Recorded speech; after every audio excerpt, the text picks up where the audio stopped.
Well, good morning, Icon friends and family. Welcome back. Today I'm going to take you on a little test drive tour in the latest Icon Bronco. This one is built in the old school style. It is a 1966 and it is build number 122. I'm really liking the configuration on this truck. I think you will as well. Let's go for a ride and see what you think. I really like how this one turned out. I just love this color combo. With the old schools, especially when they have the Wimbledon white trim, I really like the retro vibe of the white grille inset and the white bumper option. Very few people do it, but I think this truck is a really good example to communicate how nice that turns out.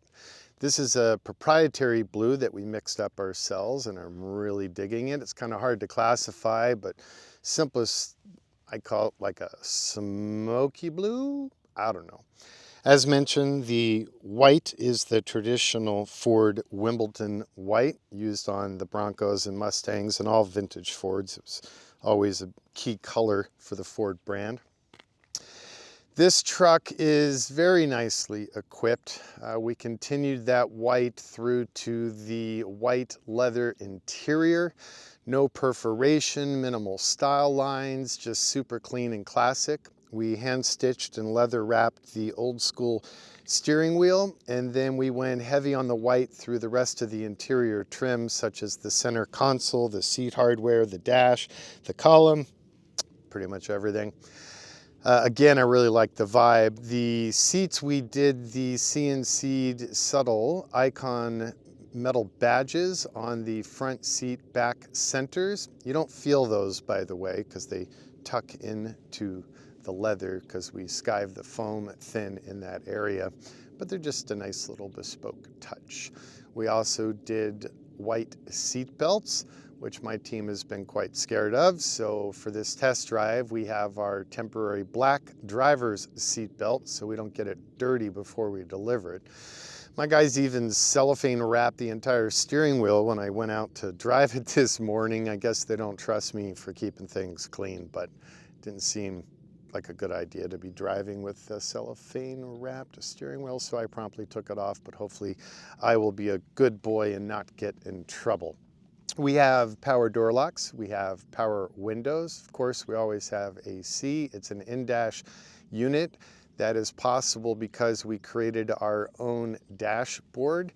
While it appears stock, it is not. The rake angle is unique to Icon because that then allows us room for the biggest and the baddest and the bestest, the Gen 5 vintage air HVAC system, so heat and defrost and great air condition, about 30% higher output with a Spall fan, brushless. Really good system. I love this HVAC system. The second my friend Rick at Vintage developed and released this, we changed the design of all of our vehicles to cram it in there, and I mean it's notably increased output. And then of course, it being old school, it has the underlit with two settings, LED light strips on the doors and cargo panels. This client also selected the optional swing away tire carrier assembly. There's an Icon on bat right now, and I noticed a bunch of people commenting about that being on the driver's side and how risky that is for rotating out into traffic and on and on and on. But rest assured, I thought of that when I designed it, so it is on the driver's side, because then when you are trying to look over your right shoulder to check the status of the lane you want to get into, you actually can see. And also the carrier is limited in travel at 90 degrees, where the spring pin index locks into the ramp at the pivot point, and it keeps it from swinging out into traffic. It also has the added benefit of keeping the tire carrier from not being fully open, which results in you dropping your tailgate and scratching the tailgate.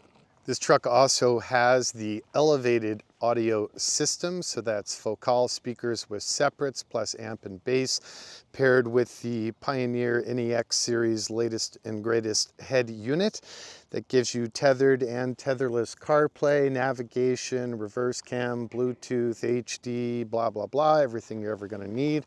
Really nice audio system and a very moderate cost upgrade from our base audio system, so it really doesn't make sense not to order this bigger and better one, in my opinion. Also, the amplifier and the bass speaker are built into custom hidden wells in the floorboards, so you don't lose any interior storage space whatsoever. We did a stone gray Alcantara headliner on this truck, and then we did our Hargarten square weave in sort of a off-white oatmeal and white blend that is hemmed in the spare leather used throughout the rest of the interior. Mechanically, of course, we are running the Gen 3 Coyote 5-liter aluminum fuel-injected V8 as found in the Mustang GT. That's pushing out about 440, maybe 450 horse and torque. Just a wonderful motor. And if you just gotta order one with an automatic, the manual's more fun in my opinion. The automatic now with our new Raptor 10-speed is actually faster than the manual. Super crisp. It has a sport mode and a regular mode.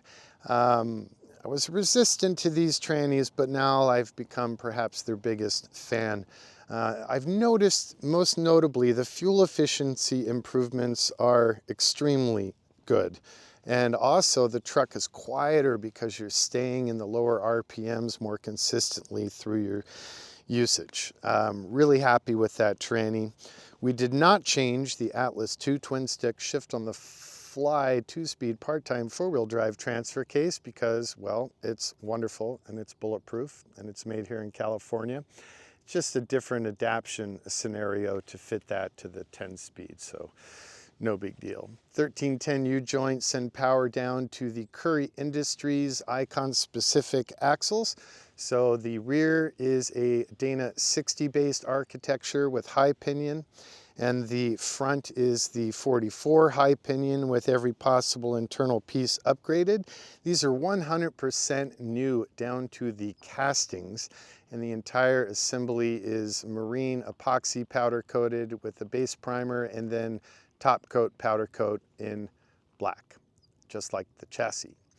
Body, of course, all the way down to nothing white metal, all gaps perfected, metalwork completed. Then the body gets completely powder coated, every nook and cranny. We're the only idiots, I think, in the industry still doing this. It's something I pioneered back at TLC decades ago and started to see trucks come back 10, 20 years later with still remarkably no rust and incredible depth and shine. So we figured out how to integrate that into the Bronco program. That, of course, is followed up by, block sanding and filler if needed, but usually minimal.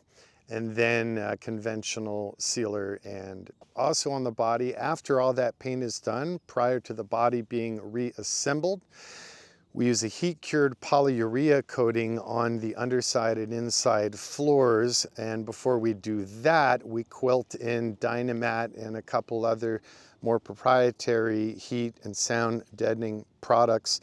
And it really should add decades to the body protection, and it also keeps things nice and quiet and reduces the stereotypical 1960s Ford Bronco rattles. For brakes, of course, we are running the Icon Sport brakes, which are designed for us by our friends at Brembo. They're absolutely world class. You've got 6-piston in the front, 4 pots in the rear with dedicated calipers for the parking brake that are mechanical, not hydraulic. And Redhead is our partner on the steering box on these. We made that shift maybe, about a year ago, and I've been really happy with that. Fuel system, obviously steel tank and straps. That is also powder coated. That has internal baffles and a in-tank pump with an external Bosch fuel filter. All mandrel bent stainless steel fuel lines, all Aeroquip fittings and AEM fittings throughout all systems. The brake system plumbing is also stainless steel. Griffin for the radiator, been our long-term partners.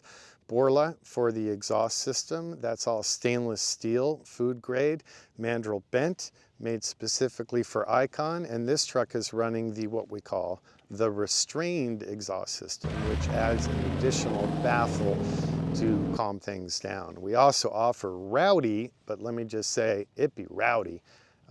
Even restrained is perhaps a strong term when you're running a Coyote V8. They are just designed to be rowdy, but it's such a great motor, who cares? We also ran the AMP Research powered steps with the LED light that comes on automatically when you open the doors. Pretty much every single Icon we build runs those, except for the Thrift Masters. Tires are Toyo. They're the Open Country 285, 65, 18. And those are mounted onto the forged aluminum old school Icon wheels, upon which we run modified versions of the 49 to 51 Ford passenger car hubcaps. I just like the cleanliness of them. Suspension on this truck is fortunately the new Ryger system, which has just been a wonderful upgrade for these trucks. We moved on from our old friends at Fox Racing once we got to know the team at Ryger. Incredibly resourceful. It's part of the KW suspension brand. Ryger is very well known internationally, but they're somewhat new into the US market. But we lucked out because they're good guys. They appreciate our brand and what we represent in quality. And the research lab is in Southern California. So now it's still a coilover suspension system with tunable sway bars. The biggest thing that changed, because the radius arms and all the architecture we have not monkeyed with, but their coilover shocks, two-stage adjustable, nitrogen charged, designed in high detail specific for the Bronco at Icon. And they make a notable improvement in ride quality. Here's a new trick detail that we've been doing. Even with the AMP Research steps, we've had people ask for some sort of grab handle to assist ingress. So we CNC these nifty little handles, and they index onto brackets that then grab onto the windshield frame. And I like them. They're pretty much invisible, but the utility is there when you need them. We body color paint them, and I'm pretty sure I'm going to make that a new standard equipment deal for the Broncos. What do you think of them? You dig them? So I took this truck out a couple weeks ago and shot it so that I could show you the lovely bikini top setup. It's strange to me after many, many decades. A lot of people don't realize that the Bronco hardtops come off, but they do, which means we can do hard top, soft top, bikini top, half cab, your choice. But in this case, the client ordered our braced multi-layered German canvas bikini top, as well as the conventional fully removable hard top. So that's all I got.